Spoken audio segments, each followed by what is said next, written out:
The proposal that started with Governor Gavin Newsom is set to be signed by Governor Gavin Newsom as soon as tomorrow, potentially. Today, the state assembly putting that final stamp of approval on his proposal in a 52-19 vote.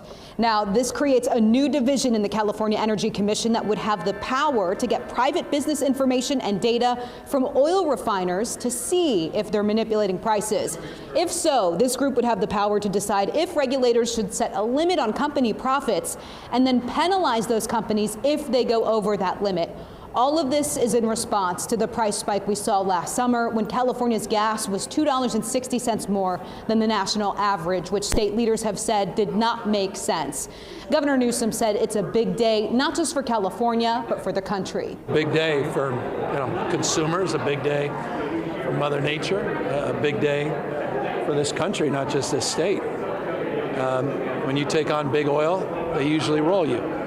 That's exactly what they've been doing to consumers for years and years and years. Opponents of the measure and oil industry officials have said the state's mounting environmental laws and regulations have cut down the amount of refiners and make it hard for them to keep up with supply and demand.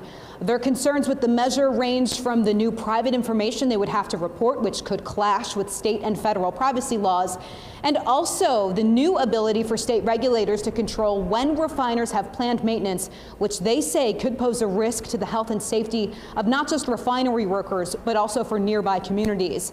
Republicans rejected the bill. This rushed job killer bill creates a new layer of government.